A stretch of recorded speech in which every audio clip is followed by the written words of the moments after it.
Hello, I am Sarah McDermott, founder of the PRINDIE Film Fest, and I am here today with Nikola Duravcevic.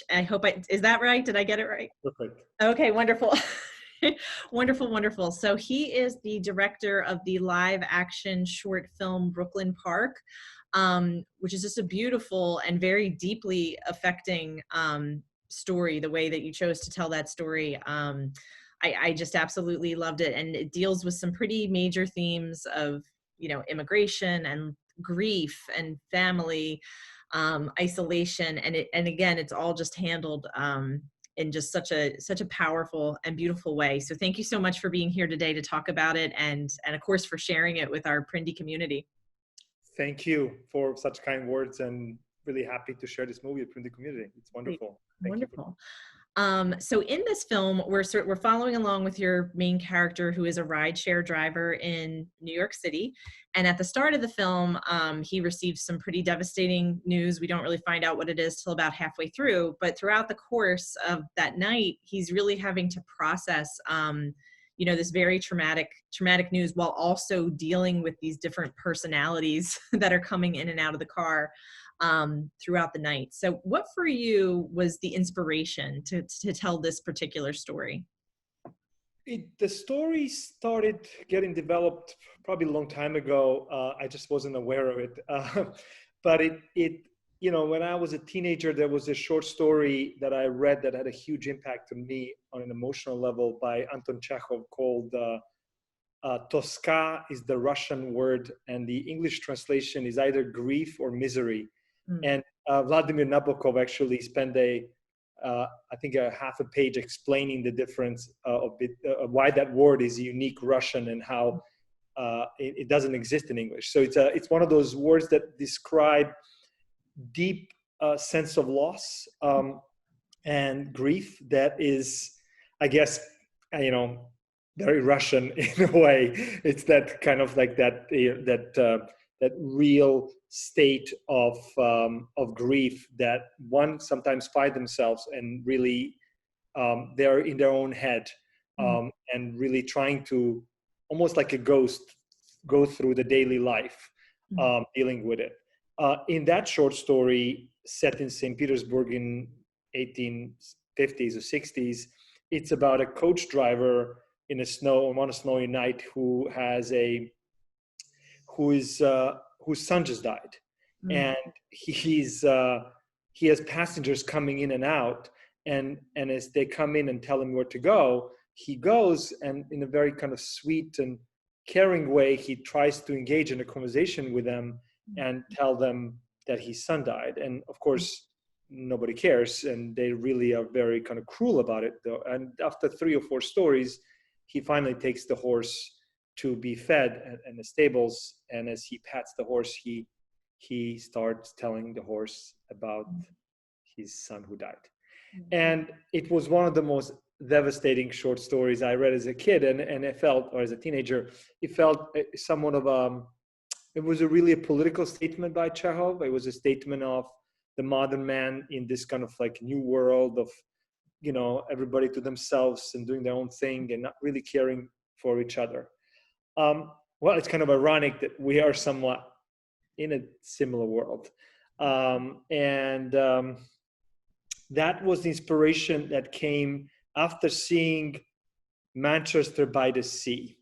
I walked out of that movie thinking only of that short story in a very bizarre way. And I've not thought of that story in 2.5 decades or so. And then I said, okay, I'm going to tell this story I'm going to transport that to New York, and I'm going to make it about an Uber driver.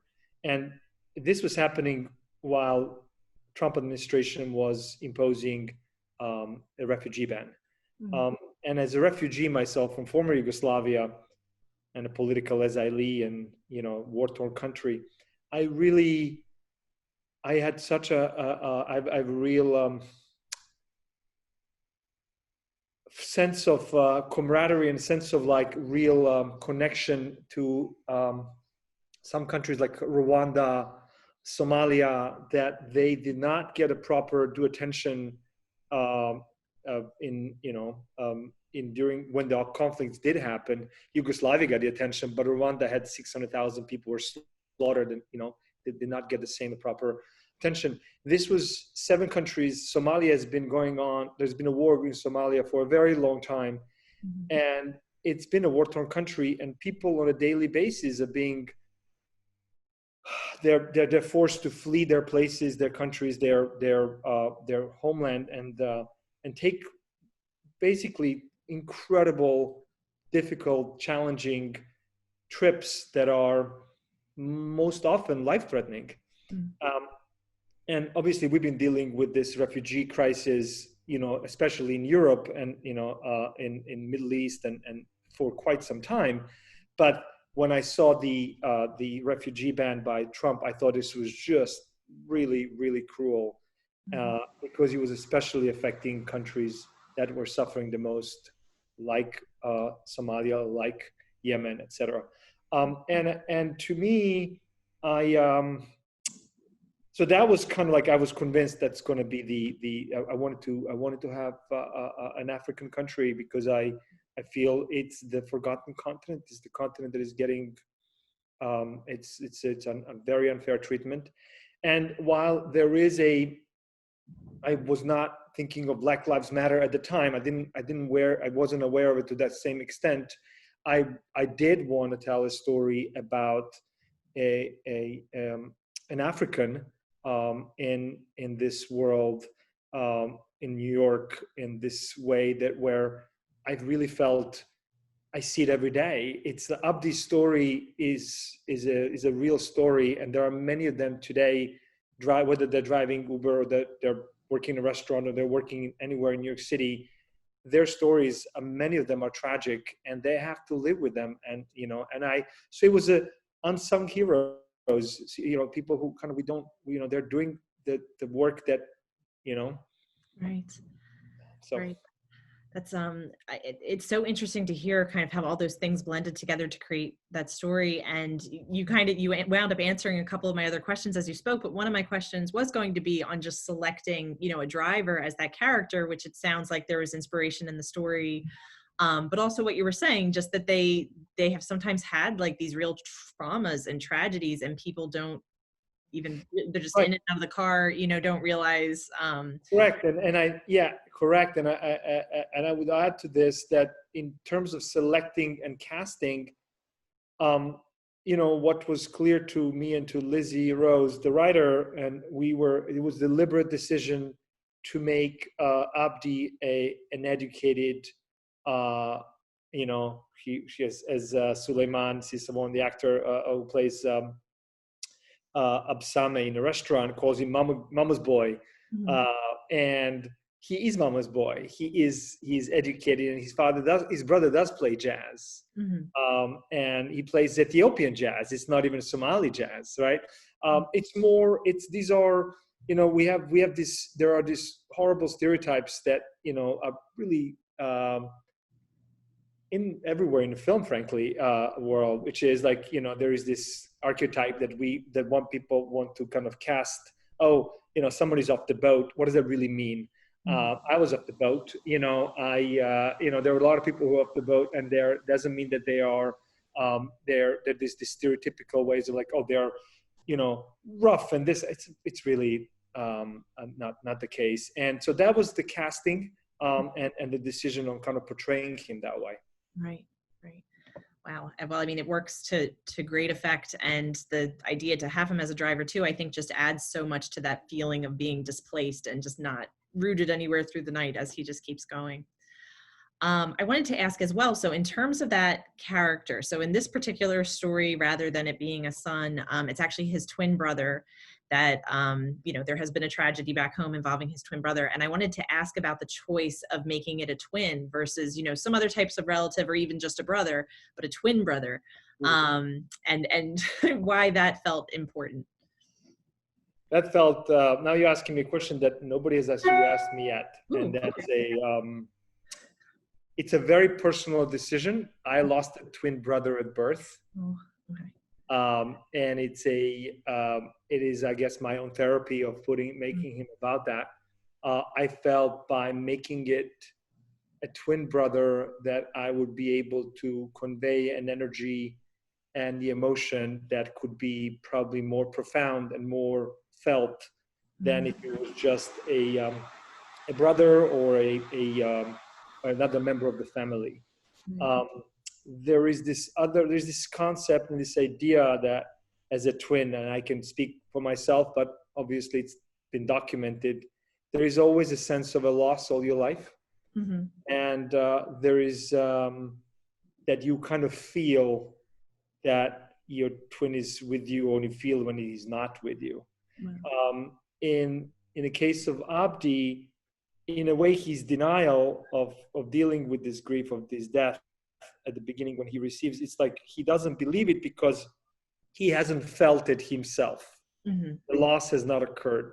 And in a way, it's this kind of seven seal concept in the sense that he's running away from the death all the way until he catches up to him. Well, in this story, he's running away, but he's slowly coming to him in a kind of tradition of mythology stories, but also African mythology story, where it appears in the form of a dog, as this beautiful white dog, or this wind when it comes with the snow out of nowhere before he enters the car wash where he's there with him. And, you know, I would, on the uplifting note, or somewhat uplifting in the sense that just the same way, the twin stays with him, and because he's going to be always in that seat next to him when he's driving. And that's part of the reason why the choice of the last almost 2-minute long drive in the end, as he kind of finally accepts this moment when he's driving in this kind of Paris, Texas shot of like, you know, I loved that shot. I thought that shot was very powerful, and I thought that moment in the car wash was very powerful. And the white dog image was actually something that I had wanted to ask you about. So that is like a rooted symbol of rooted symbol. There is you know, and this is kind of serendipity in one of those things. I don't know if anybody can even see. While we were shooting this in Bushwick section of Brooklyn, in one of the shots you can actually see there's a black cat in the back. And that's like just that never, I mean, there was not there. We did not have a trainer for that, but we did have a trainer for the white dog. That was actually initial. So yes, this was an intentional kind of decision to have this moment of this dog that shows up out of nowhere. Yeah. And he knows something is going on. Yeah. And that's kind of like it's slowly coming to him. And I would say the only real connection in a way to the Chekhov short story is the moment when he does, in a way, his own confession to Samantha in the back, who is actually has the headset, doesn't even hear him, but he basically tells her about the brother who died, which is really to himself. But that is the only moment when he does connect to the Chekhov short story. Right, finally opens up. I you know, going with that, I did want to ask just about these different people who kind of are in and out of the car throughout the night, these different personalities, and just how that kind of helps to move him forward, I guess, and accepting what's happened and finally confessing it, like you said. Yeah. These are these personalities. I mean, there were deliberate choices when we were. So Lizzie and I wrote that. When we wrote it to be quite long. It was a 26-page script, and the idea was really to have a lot of like Chekhovian style, more like dialogue heavy, but really shot all through his perspective, through the lens of Abdi, because that's why we don't even translate the Somali in the beginning, because it's Abdi's world. We are in his world. And so all the shots are never we never see him through the passenger's lens. It's the other way around. When you see the passengers through his lens. And what's interesting about that is that they all serve there, in my mind. We have Charlotte, who is, she has this kind of white guilt thing with her that she carries. And the doorman is just this ignorant doorman who is like, And then we have this couple that makes in the back. One is she's the actress is Ethiopian, but she could be actually from Somalia, right? He doesn't know where she is, and they have this moment of like this contact. It's almost like this. That's also another one of those things that are just reminder of the past of where he is. And when Charlotte asks him where he's from, he says he's from Queens. And then Ty Jones, I wish we had given more. I didn't cut out a lot of that dialogue because he's so wonderful. But in the service of the film, we just cut out a lot of the dialogue where he plays the father and the son. And that's really about the future of Abdi. One day he will be, he'll be an American, an African American. He will really be someone who is, will have a child, will have a family. And he sees this. So when, and that's again serendipity when he says Somalia, the lights in the background from like a police coming. So there's a lot of these things that happen luckily, but it's so, so the answer is like, yes, they're all intentional. They're all there to kind of serve the journey that he's going through. And of course, Suleiman is a father figure in the African restaurant where Abdi goes to get some warmth. There is this, motherly figure who always gives him food, and is this fatherly figure who just takes care of him, and another Uber driver. There's this kind of real community, in the immigrant world, in African immigrant world. Right. Wow. Another aspect of the story that is very interesting, and I think like what you're describing, this is so detailed, so well thought out, and it just, I think that's why it works so well, all these beautiful things that you've put in, and jazz is also a part of that. So it's mentioned that his brother played jazz, and before he really opens up and we know exactly what happened to the brother, he kind of just mentions that he played jazz, and the jazz music, especially towards the end of the film, has like a very strong presence. So I wanted to ask you about that, about incorporating that and choosing those moments to include that music. So that's a great question. I had another song in mind to use, also called Tezeta. Tezeta is an Ethiopian word for nostalgia, and it's in the traditional sense, a nostalgia for home. And it's a song it's a traditional Ethiopian song. There is many versions of Tezeta, and the one that I really, really loved was this version, which is very melancholic, by Tezeta by, I'm skipping his name and I'm going to butcher it.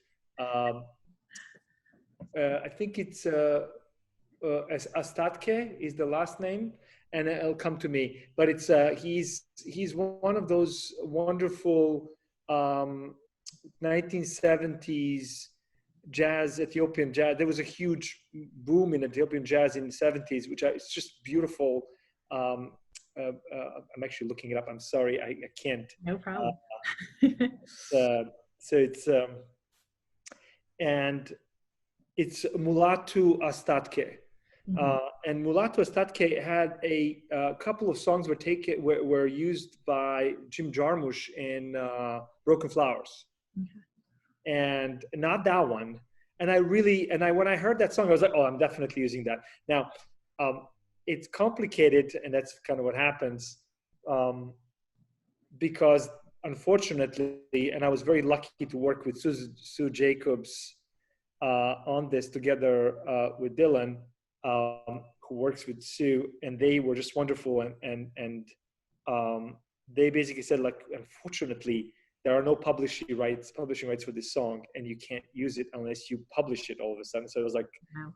Unfortunately, we can't do that. But again, one of those moments of like, thank goodness, Dylan came back and said, there are these 10 other Tezetas. Is there any one of them? And I found this one, and I not only did I find it, I really felt, oh my God, this is actually much more appropriate for our film. And I'm super happy that we found it. And it has a lot of singing, actually. and it's almost 10 minutes long.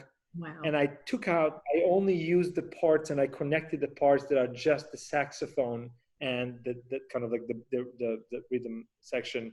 And I connected all together, with the exception of the ending, when we hear the singer goes, ooh, he does this almost like very, it's almost, it's like coming from Montenegro, Yugoslavia. We have a tradition that when someone dies, they get gathered together and they all mourn, but they mourn Mm. with this strong singing and those kind of voices that are very primal and very kind of like almost like a clan, old clans and old like society. And I think like it was very appropriate. Just felt like this almost eerie moment, and I Mm. used it at the end. So Wonderful. and so I'm very happy with finding that music. And I someone said, well, it's not Somali, it's Ethiopian. And I was like, I'm fully aware it's an intentional, it's not from ignorance. I'm aware that there is a Somali also music and so on. I just was looking everywhere for this particular theme, and his brother, it's the song that his brother plays. Mhm. And that's that. And that's that. Wonderful. It definitely adds something. And I think it's one of those cases, you wanted another song, you got the song. I think it's one of those cases where it all just came Right. together the way it was meant to be. Exactly, it's exactly right. Of Yeah. course it was supposed to be that song. Of course there was no publishing rights for that. So Of course.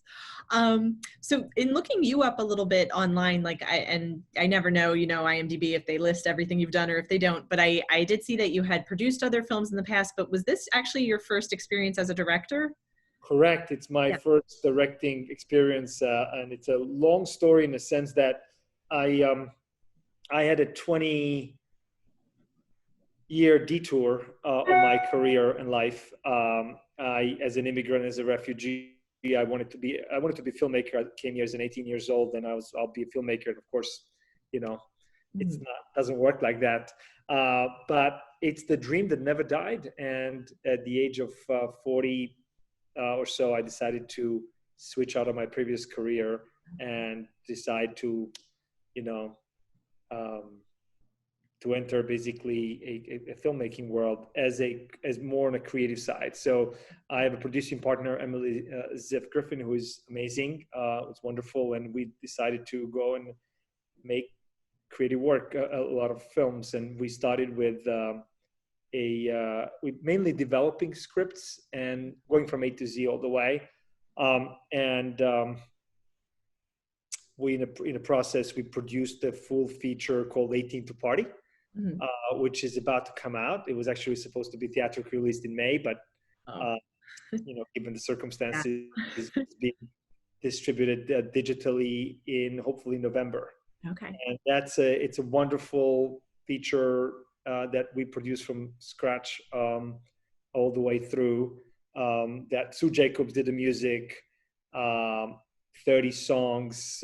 We have incredible music that was just it's a gift to us because we had Mick Jones and Big Audio Dynamite, and we have Lou Reed and a song that is one of my favorite songs of Velvet, called "I'm Set Free," and that's coming out hopefully soon. Wonderful. It's a feature about 14-year-olds trying to get into a nightclub in 1984. It's a little ode to Gen Xers, Oh, that's and so they were exciting. 14 years old, which is, I guess, me and all of us. So it's a sweet little film. Oh, that sounds Uh, great. and Look then forward I'm deciding to. I mean, I want to direct more things, so we're working on a number of features to produce. We've just produced one short for a director that we're working on two projects to produce with. She's a Chilean filmmaker, Francisca Alegria, who short won Sundance 3 years ago. Mm. Um, and the whole sky fit in a dead cow's eye. It's wonderful. She's wonderful. So, and we're working on two other features with her. And then I'm just finished a script that I'm set to direct hopefully soon. Okay. So Wonderful. So you got lots of stuff in the works. I mean, I think like you said, you took that brave step and switched careers. I think a lot of people out there dream of doing that. Very few are actually brave enough to do it. I'm so glad you did, because we get now wonderful films like this. So wonderful. Thank you. So we do have to wrap up, and before we do, I just want to ask, what's the key takeaway that you really want people to take from this film after they see it from Brooklyn Park? Well, that's a great question. We live in this time right now, that I really feel it's a unique time, and it's an incredible opportunity for us to go deeper in ourselves, and think about what really is important, what makes us human, what is it about, what is our responsibility in our society towards others. And it is a film about Black Lives Matter. It is a film about even COVID, frankly, and isolation, and so on, and about these people who are out there on the front line working, helping us on a day-to-day basis. But it's also about, it's about grief, and I think I might mention this to you before. Someone mentioned, and it was such someone reviewed it. It said, like, it's an elegy to being alone together and being together alone. And it's a line that really stuck with me. And it's kind of like back to that twin conversation. It is really about that. And, it's that awareness from all of us that kind of we gotta have, that we are also not alone. We have to take care of each other and really, understand each other. Right. I love that. I love that. It's a very important film. Again, very beautifully done. So everybody watching this, make sure to mark your calendars for PRINDIE, which is going to be taking place virtually this year in these strange circumstances, from September 10th to the 13th. And be sure to check out Brooklyn Park. So it is not one to be missed. And thank you so much again, Nikola, just for being here and sharing all this with us. Thank you. And for making these films. Wonderful. Thank you. Take care.